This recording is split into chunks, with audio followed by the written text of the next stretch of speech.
നമസ്കാരം. റാഫ്റ്റോക്ക് ഫുട്ബോളിലേക്ക് അവർക്കും സ്വാഗതം. ബ്രസീലിയൻ ലീഗിലെ 13-ാം റൗണ്ടിൽ സാന്റോസും പാൽമറാസും തമ്മിൽ നടക്കേണ്ടിയിരുന്ന മത്സരം മാറ്റിവെച്ചിരിക്കുകയാണ്. നെയ്മർ ജൂനിയറുടെ കളിക്കളത്തിലേക്കുള്ള മടങ്ങി വരവ് ആ കളിയിൽ വീണ്ടും കാണാൻ പറ്റുമെന്നുള്ള പ്രതീക്ഷയിൽ ആരാധകരെ കാത്തിരിക്കുകയായിരുന്നു. ബട്ട് അൺഫോർച്ചുനേറ്റ്ലി മത്സരം പോസ്റ്റ്പോൺ ചെയ്തു.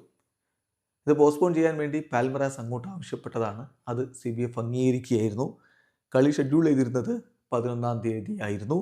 പക്ഷേ നമുക്കറിയാമല്ലോ, പാൽമറാസ് ക്ലബ് വേൾഡ് കപ്പിൻ്റെ ക്വാർട്ടർ ഫൈനൽ വരെയൊക്കെ എത്തി ഒരു വളരെ ഇൻറ്റൻസീവായിട്ടുള്ള ടൂർണമെൻറ്റൊക്കെ കളിച്ചിട്ട് വരികയാണ്. അപ്പോൾ അവർക്ക് കുറച്ച് സമയത്തെ വിശ്രമമൊക്കെ കളിക്കാർ കൊടുക്കേണ്ടതുണ്ട് എന്നുള്ളത് കൊണ്ടാണ് ഇപ്പോൾ മത്സരം പോസ്റ്റ്പോൺ ചെയ്തിരിക്കുന്നത്. ഇനി ഈ കളി എന്ന് നടക്കും എന്ന കാര്യത്തിൽ ഇപ്പോൾ CBF ഒരു നോട്ടീസ് ഇറക്കിയിട്ടില്ല. അധികം വൈകാതെ അതിൻ്റെ തീരുമാനമുണ്ടാകും. അതുകൊണ്ട് തന്നെ സാന്റോസിൻ്റെ അടുത്ത മത്സരം ഫ്ലമിംഗോക്കെതിരെയാണ്. ഫ്ലമിംഗോക്കെതിരെ എന്ന് പറയുമ്പോൾ ജൂലൈ 17-നാണ്. ജൂലൈ 17-ന് വ്യാഴാഴ്ച പുലർച്ചെ 4:30-നാണ് സാന്റോസും ഫ്ലമിംഗോയും തമ്മിൽ കളിക്കുന്നത്. ഒരു കിടിലൻ പോരാട്ടം നടത്താൻ നെയ്മർ ജൂനിയർക്കും സംഘത്തിനും കഴിയുമോ എന്നുള്ളതാണ് ഇനി കണ്ടറിയേണ്ടത്. ക്ലബ്ബ് വേൾഡ് കപ്പിൽ മികച്ച പ്രകടനം നടത്തിയിട്ടാണ് ഫ്ലമിംഗോ വരുന്നത്. വീഡിയോ അവസാനിക്കുന്ന ഫുട്ബോൾ ലോകത്ത് കൂടുതൽ വിശേഷങ്ങളുമായി റാഫ്റ്റോക്സ് എത്താം.